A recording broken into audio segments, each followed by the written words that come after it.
오늘은 2025년 기준 집을 살 때, 가지고 있을 때, 팔 때, 심지어 상속할 때까지 부동산 세금 총정리 한번 해드릴 겁니다. 다른 영상 보실 것 없이 이 영상만 보시면 앞으로 어떤 세금을 얼마나 내게 될지, 절세 방법은 무엇인지 아실 수 있을 건데요. 오늘 이 영상이 여러분들의 돈을 지켜줄 거라고 믿고 있습니다. 지금 바로 시작하겠습니다.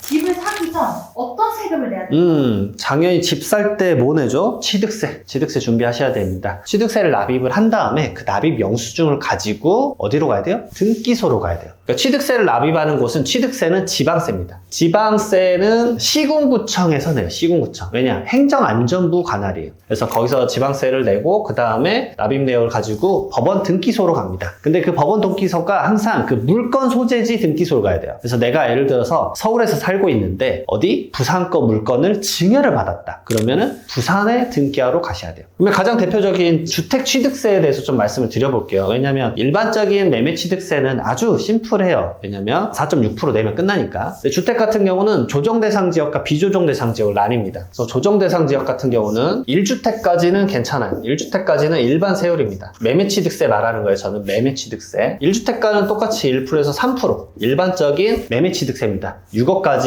1억, 그 다음에 6억에서 9억 구간을 2% 구간으로 가져가고, 그 다음에 9억 넘어가면 3% 이렇게 내죠. 그 다음에 2주택부터는 8%로 올라가죠. 당연히 여기에 이제 추가돼요, 원래는. 그래서 이것저것 더하면 이제 8.4%입니다, 원래.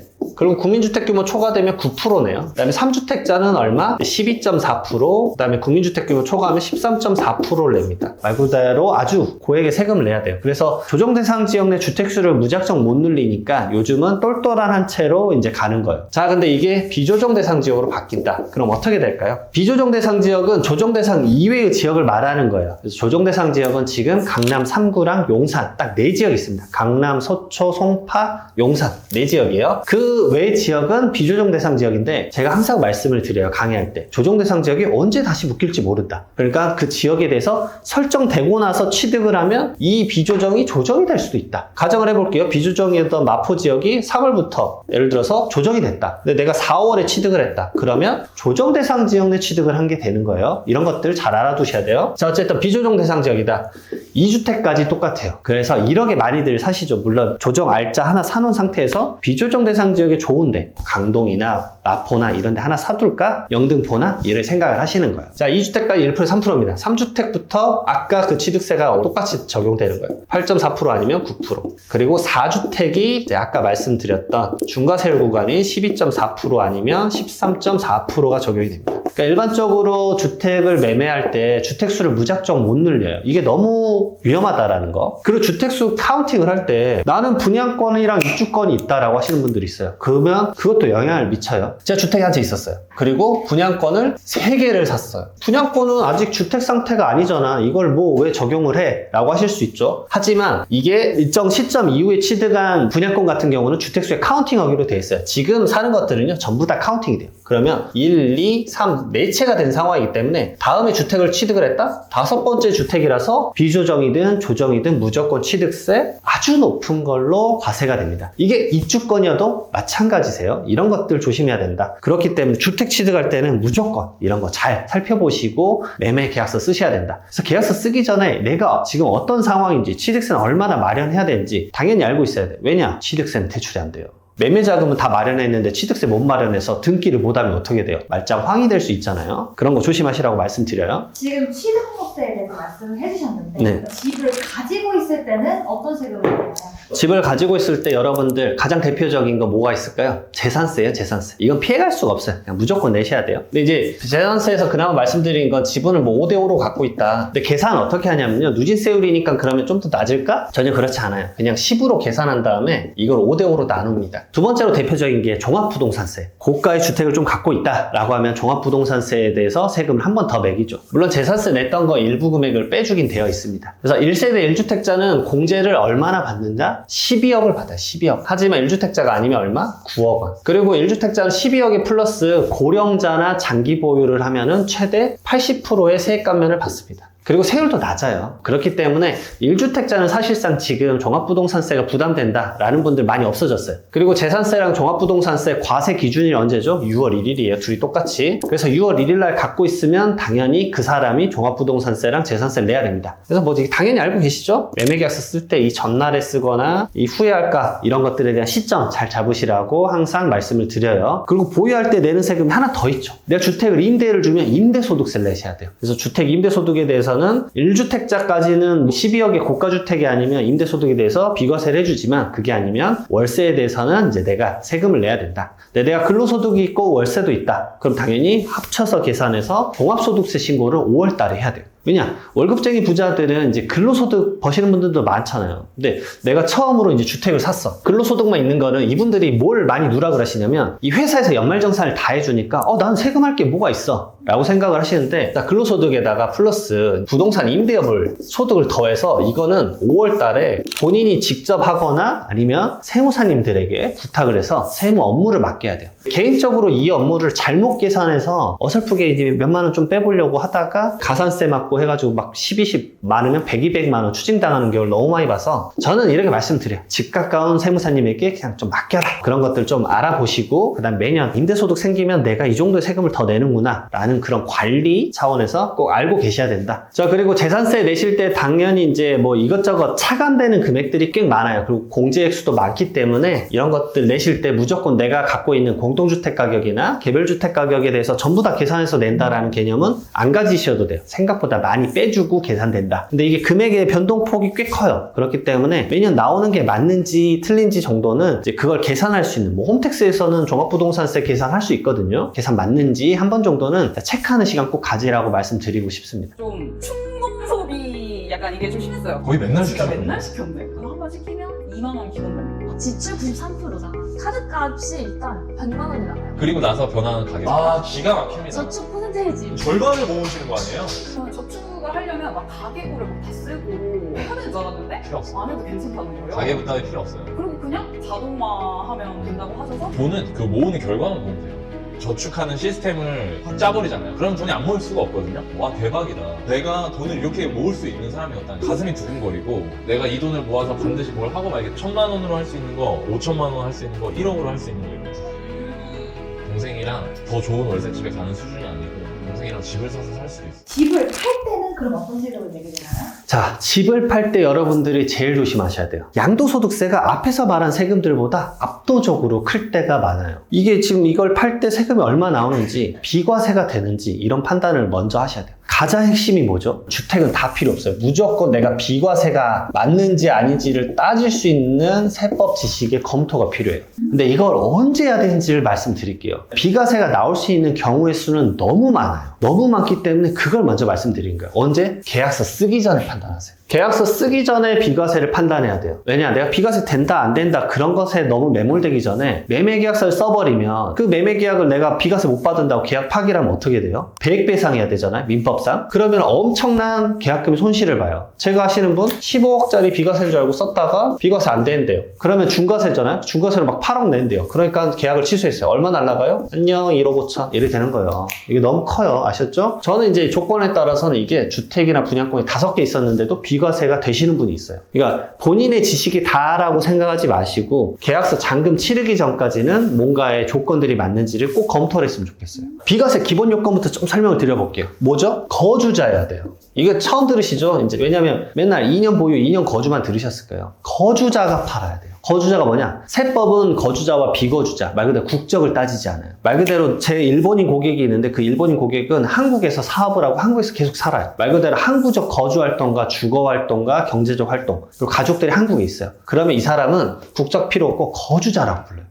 거주자라면 2년 이상 보유를 했었을 때 세금에 대해서 주택 팔 때 12억 원까지는 비과세 해줄게. 12억 원의 양도가까지 세금 0원으로 해줄게. 자, 그 다음에 두 번째, 보유 2년을 해야 돼요. 보유 기간의 기산점은 당연히 내가 그 주택을 취득한 날로부터예요. 가장 기본적인 요건입니다. 이 2년 보유를 못 지키는 경우가 있어요. 특별한 경우가 뭐가 있죠? 상속 같은 경우가 있어요. 상속이라서 같은 동일 세대가 상속을 받았다 그러면 돌아가신 분이 갖고 있었던 보유기간을 다 인정을 해줘. 이런 것들이 있는 걸 알아야 된다. 자, 거기다 하나 더. 취득 당시 조정 대상 지역이다. 그러면 2년 거주까지 해야 돼요. 이게 아주 중요해요. 취득 당시 조정 대상 지역이면. 예를 들어서 뭐 마포구나 강동구에 나 주택 있으니까 나는 뭐 지금 조정 대상 지역 아니니까 팔면 무조건 비과세지? 아니에요. 왜냐? 예전에 마포구랑 강동구 조정 대상 지역이었잖아요. 그때 취득하신 분들은 지금 조정 대상 지역이 아니더라도 필요 없어요. 왜냐? 양도 시점에 조정 대상 지역을 말하는 게 아니라 취득했을 때 이걸 초기화를 안 시켜줬어요. 초기화를 안 시켜줬기 때문에 지금 취득 당시 혹시나 조정 대상 지역이면 제가 이렇게 말씀드립니다. 등기부 등본에 포스트잇 붙여놓으라고 말씀드려요. 포스트잇으로 얘는 취득 당시 조정 대상 지역 2년 거주해야지 비과세 된다. 왜냐? 이거 강의 들을 땐 기억나요. 근데 이 주택을 뭐 다음 주 목요일에 파실 거예요? 이 주택은 2035년에 파실 수도 있어요. 근데 2030년에 세무사가 되신 분한테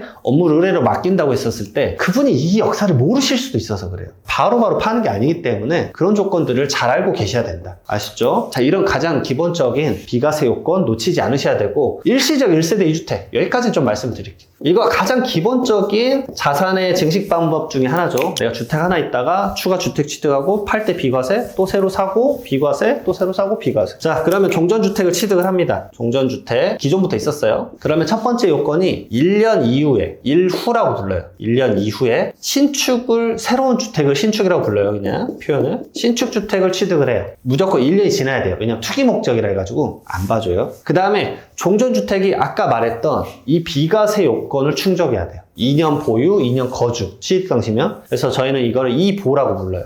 왜냐면 대부분 2년 보유. 얘가 비과세 요건을 충족을 해야 돼요. 그리고 이거 취득한 이로부터 3매라고 불러요. 3년 이내에 얘를 매매를 하는 거예요. 취득한 날로부터 3년 이내 매매를 하면 얘 비과세 해줄게. 근데 여기서 이제 하나 더 말씀드릴게. 이 종전주택을 3년 이내 팔아야 되는데 시장이 안 좋을 때가 있어요. 시점이 안 좋을 때 3년 이내 못 팔아요. 그러면은 이거를 무조건 시간을 허비하면 안 돼요. 세금이 무조건 돈만 연관돼 있다고 많이들 생각하시는데 기간의 그 제재 조건이 엄청 많아요. 이게 기간의 제재 조건이잖아요. 이걸 사자마자 3년을 무조건 생각하셔야 되는 거예요. 이렇게 생각하세요. 2년 지나고 팔면 되지 막 이러시는데 절대 그렇게 내 인생이 모든 스토리대로 펼쳐지지가 않아요. 3매를 해야 돼요. 3매를 해야 되는데 안 팔리면 한 2년 반쯤 되면 제가 이런 말씀을 드려요. 경우수를 따져보는 거예요. 이게 절세 플랜 아니겠어요? 얘가 비과세 됐을 때와 비과세 안 됐을 때 각각 세액을 계산해보라 그래요. 비과세 되면 예를 들어서 12억이라고 해볼게요. 그러면은 매매가액 12억? 그러면 얼마야 비과세? 세금 0원. 비과세 아니다. 세금 얼마예요? 이제 이걸 계산을 해봐야 돼요. 취득가액이 얼마인지 모르니까. 간단하게 계산을 제가 알고 있는 수치를 하나 넣어볼게요. 15억에 팔았고 예전에 7억에 취득했어요. 그래서 8억이라고 해볼게요. 비과세고 장기보유 특별공제를 80%를 받아요. 왜냐면 12억 초과되는 부분은 세금을 일부 내야 돼요. 그러면 비과세 받으면 세금 얼마? 350만 원 나와요. 근데 비과세를 못 받으면 일반 과세라고 하죠. 일반 세금. 얼마 나오실 것 같으세요? 2억 1,800 나와요. 몇 배 차이죠? 70배 차이 나네요. 70배. 그러면 어쨌든 지금 비과세가 되냐 안 되냐 차이 3년만 지나면 이게 얼마가 늘어나요? 2억 1,500이 늘어나잖아요. 그러면 무슨 생각을 하셔야 되냐면 자녀가 독립된 세대면 이 비과세가 요건이 됐었을 때 자녀에게 얘를 부담부 증여나 저가 양수도로 해서 우선 넘기는 거예요. 이 2억을 날릴 수는 없으니까. 근데 그 거래 비용이 2억보다 싸야 돼요. 근데 대부분 쌀 거란 말이에요. 예를 들어서 15억 원의 아파트가 있는데 여기에 뭐 채무가 8억이다. 그러면 실질 증여는 7억이다. 이걸 부담부 증여라고 하거든요. 그러니까 채무를 승계하는 건 매매, 채무를 승계하지 않는 거는 증여. 근데 이거를 쪼개서 세금을 했었을 때 이 금액보다 대부분 쌀 거예요. 왜냐? 8억에 대한 세금은 아주 낮을 거잖아요. 왜냐? 양도세 비과세를 받으니까. 자녀에게도. 그러면은 7억에 대한 증여세 좀 내고 뭐 이렇게 컨설팅을 한다 그러면 대부분 1억 내외 펼쳐질 거예요. 그러면 야 이거보다 싸다. 차라리 이번 참에 자녀에게 주택 하나 주지 라고 넘기는 거예요. 그 대신 자녀가 독립된 세대여야 돼요. 그러면 자녀한테 왜 독립된 세대냐? 그러면 내가 주택 하나 있는 상태에서 자녀도 독립된 주택을 하나 갖고 있는 거잖아요. 자녀는 2년 전세 한 바퀴 돌리고 팔면 뭘 받죠? 비과세를 받잖아요. 그리고 나도 비과세를 받을 수 있으니까. 어쨌든 내부, 우리 울타리 내에서 세금의 유시를 제일 줄이면서 둘 다 자산을 더 지킬 수 있는 방법으로 방향성을 잡는 거예요. 그래서 2년 정도 됐었을 때부터 1년 동안에 안 팔렸을 때 계획을 짜셔야 돼요, 사실은. 왜냐, 자금 마련도 필요하잖아요. 이런 다양한 것들을 생각을 해내는 게 여러분들에게 필요합니다. 매도를 하라고 하셨잖아요. 그러면 그 매도가 계약을 그 3년 안에 쓰면 되는 거예요? 작년까지 같이 하는 거예요? 소유권을 넘겨주거나 아니면은 잔금을 청산하거나 둘 중 빠른 날이에요. 계약일도 아니네요? 네, 계약일이 아니죠. 잔금이 끝나야 돼요. 그 돈을 다 받아야 끝나는 거예요? 그렇죠. 그러면 3년 안에 돈까지 다 받아야 돼요. 그렇죠. 그러니까 잔금 청산이 끝나야 되기 때문에 이거 넉넉히 있으면 안 되고 대부분 2년쯤 될 쯤부터는 사실은 계획을 짜야 돼요. 자, 이제 상속세 좀 알려드릴게요. 상속세는 네. 약간 상속할 자산, 부자들만 내는 세금 많아요. 아, 그러게 생각을 하실 수 있는데 생각보다 많이 내요. 지금 돌아가신 분들의 몇 프로가 상속세 내실 것 같으세요? 2016년도에는 사망자 수가 28만 1000명 정도 돼요. 그래서 여기서 6200명이 상속세 신고했거든요. 그러니까 부자라고 생각하시면 돼요. 상속세는 부자의 세금이라면서요. 그러면 부자의 기준이 몇 프로예요? 이때 상속세 신고 인원수가 2.2%. 이쯤 되면은 오케이. 맞아. 그 정도는 부자 맞지. 이럴 수 있죠. 23년도에 35만 7000명인가 돌아가셨어요. 그리고 상속세 신고가 18,200명이거든요. 282명인가? 비율이 5.2%예요. 5%가 내는 세금이다 라고 생각하면 얘기가 좀 달라져요. 왜냐? 이거 보통의 세금이네. 왜냐면 이 5.2% 중에서 서울, 경기 주택 갖고 있어서 상속세 내는 비중이 75%예요. 지금 계산 바로 해보세요. 아마 지금 이거 보시는 분들, 상속세 나오시는 분들 태반이실 거예요. 그래서 비중이 아주 높은 세금이고 지역이 좀 편차가 좀 큰데 왜냐? 우리가 상속 받으실 때 그거예요. 스탠다드가 집 한 채 플러스 현금 2-3천만 원이에요. 이거 입고 돌아가시는데 이 집이 예전에 5억이었는데 얘가 지금 15억이 된 거예요.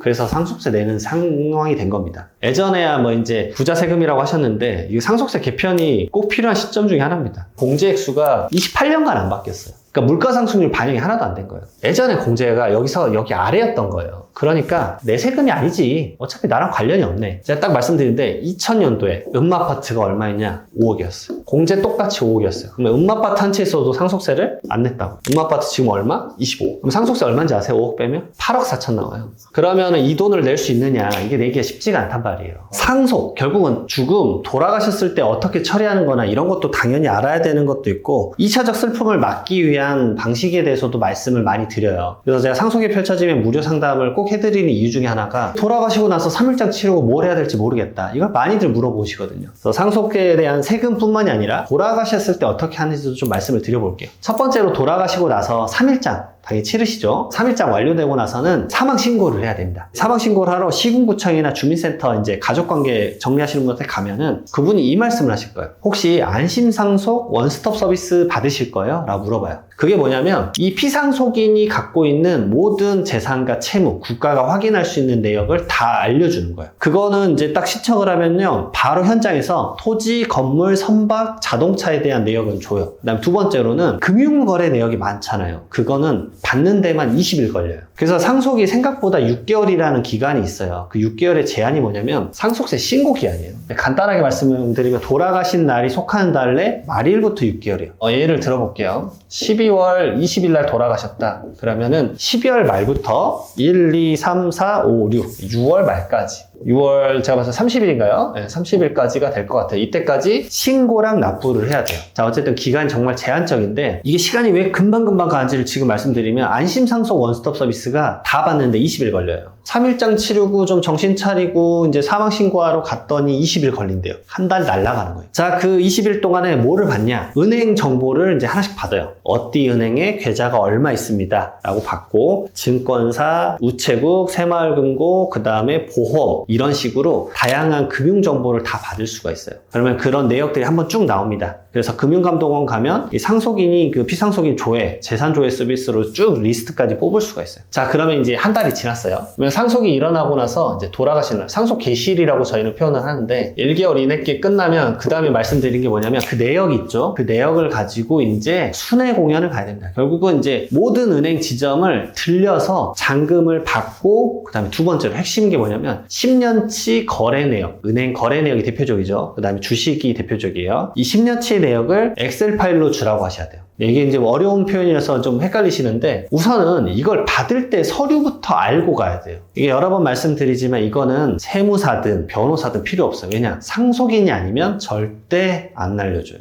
모든 상속 관련된 거래 내역은 대리인이 거의 안 됩니다. 위임장을 쓰더라도 딱 이 정도예요. 상속인이 예를 들어서 5명이다. 근데 5명이 다 갈 수 없잖아요. 그러면 한 명이 대리할 수 있겠죠. 근데 그 한 명도 상속인이어야 돼요. 그래서 나머지 뭐 인감증명서나 기본증명서나 주민등록 등초본이나 가족관계증명서나 다양한 서류를 요청할 거예요. 그걸 바리바리 싸들고 가서 은행마다 들려야 돼요. 그래서 은행 하나 들릴 때 뭐 기본 반나절. 그러면 은행이 6개다? 6개 돌면 3일. 뭐 이런 식이 되는 거예요. 거기다 보험사는 본사를 직접 가야 되고 증권사도 직접 가서 막 내역 10년치 걸 다 뽑아야 돼요. 아니 그냥 잔액 받아서 끝나는 거 아니냐라고 하는데 왜 10년치 내역을 받냐? 10년치 계좌 내역. 이게 아주 중요해요. 별이 거의 3개. 이걸 통해서 여러분들의 상속세가 결정됩니다. 왜냐하면 대한민국 세법은 돌아가시기 10년 동안에 상속인에게 증여한 내역, 그 다음에 5년 동안에 상속인 이외의자, 사위, 며느리, 손주, 형제에게 증여한 내역들이 그때 밝혀지면요, 이 금액을 다시 여기 상속재산에 얹어서 계산하게 돼 있어요.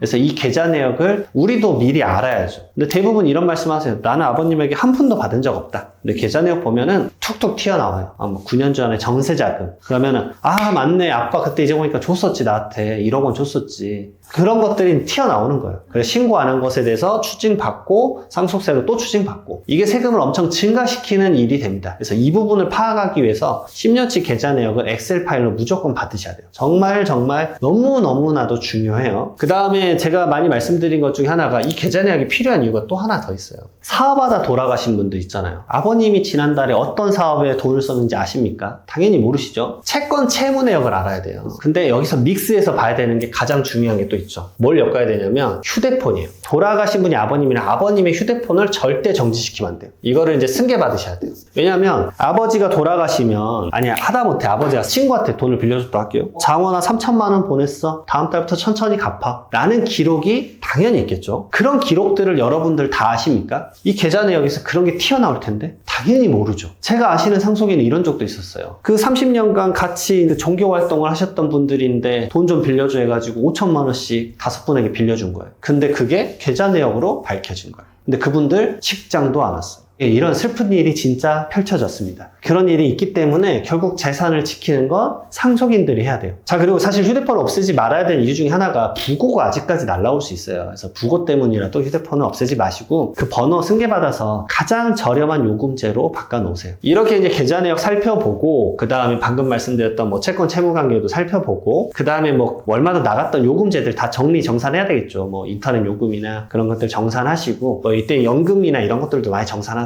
그리고 이제 3개월 이내에 해야 되는 것 중에 대표적인 게 그게 있어요. 상속포기나 한정 승인을 해야 돼요. 재산에 대해서 아예 관여 안 하겠다. 난 상속인이 아니다라고 하는 걸 상속포기라고 하고, 내가 지금 아버지가 빚이 얼마인지 도저히 모르겠어. 근데 내가 혹시나 빚을 승계받더라도 내가 받는 재산까지만 승계받을게. 이렇게 하는 게 한정 승인이에요. 상속재산은 10억이라고 해요. 근데 빚이 얼마일까? 모르는 거예요. 이것보다 더 높아요. 뭐 예를 들어서 20억이다. 그러면 나 이 금액까지만 빚 받고 나머지는 모르겠다. 이거를 걸어놓는 게 3개월 이내에 걸어두는 거예요. 그 다음에 6개월 이내에 이제 주로 많이 하는 거는 부동산에 대한 가격을 확정을 지어야 돼요. 자, 그래서 6개월 이내에 그 가액을 설정하고, 그 다음에 돌아가신 날이 속하는 달의 말일로부터 6개월이 아까 말씀드렸던 이제 신고를 해야 되는 거예요. 이때 중요한 게 상속세만 생각을 하시는 분들이 있어요. 근데 상속세만 하는 게 아니라 세금 신고는 대표적으로 3가지가 있습니다. 첫 번째로 상속세. 상속세를 신고하고 납부도 해야 돼요. 그렇기 때문에 돈을 모아두셔야 돼요. 그래서 상속재산이 처음에 나왔을 때 현금성 자산이 있다? 저는 이렇게 말씀드려요. 이론도 쓰지 마라. 왜냐? 그걸로 당신 취득세 내고 상속세 내야 된다. 그 다음에 부동산 상속 취득세 내야죠. 이거 꽤 높아요. 제가 오늘 미팅하셨던 분, 이 취득세만 1억 천이에요. 이게 딱 듣자마자 우선 한숨 쉬시더라고요.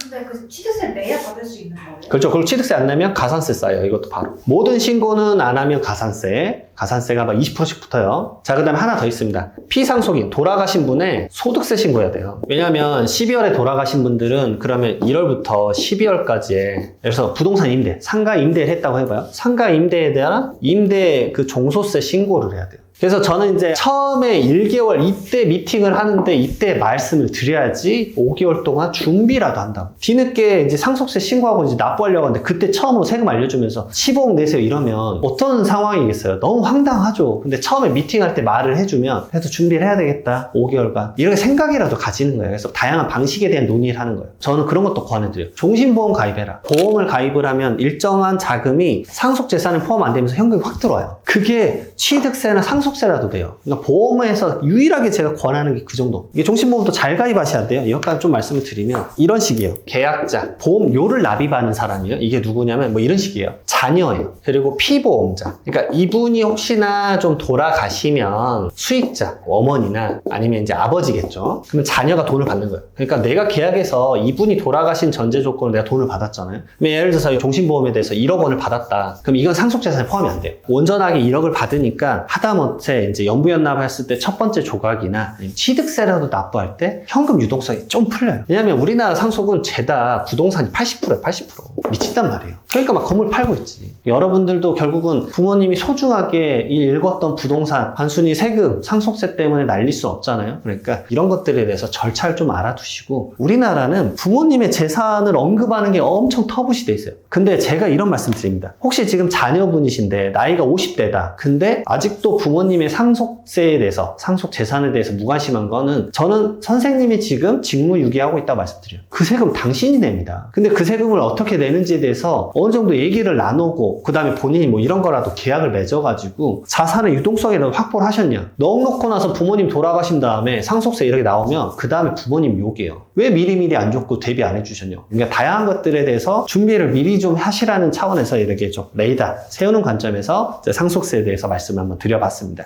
지금까지 말씀해주신 모든 내용은 사실 세무 상담을 받으러 가면 돈 받고 상담해주시는 내용들이잖아요. 맞아요. 근데 이렇게 유튜브에 무료로 공개하시는 이유가 있으신가요? 코로나 때 제가 무료 상담을 하겠다고 결정을 했어요.